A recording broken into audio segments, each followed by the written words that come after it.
বাড়িতে আমাদের একটু অন্যরকম নিয়ম। আতপ চাল পাকা কলা দিয়ে বানাতে হবে পুতুল, আর সেই পুতুলেই হবে পুজো। পুতুল করতে হবে কলার খোলের ওপর, আর পুজো হবে কবে? কালী পুজোর রাত্রিরে। শুনতে অদ্ভুত লাগছে, তবে আমাদের এরকমই হয়। এবার বলি পুতুলগুলো আসলে কাদের বিগ্রহ। এনারা হলেন লক্ষ্মী, নারায়ণ এবং তাদের ছোট্ট সন্তান। ছোটোবেলায় মা ঠাকুমাদের দেখতাম তারা অন্যরকমভাবে পুতুল বানাতো।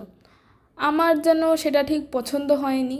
আমি 1 বছর বলেই বসলাম যে আমাকে বানাতে দাও, আমি অন্যরকমভাবে বানাবো। তো সেই বানানোটা দেখে ওদের খুব ভালো লেগেছিল। তারপর থেকে আমিই বানিয়ে আসছি। এই পুতুলটা পুজো হয় ঠিক কালী পুজোর রাত্রিরে, আর আমি বানাতে বসেছিলাম সকালবেলা। এর সঙ্গে বানাতে হয় আতপ চালের তৈরি পঞ্চপ্রদীপ।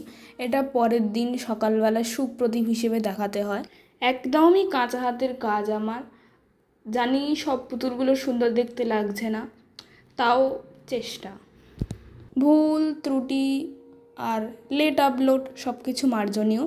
দেখা হচ্ছে পরের ভিডিওতে।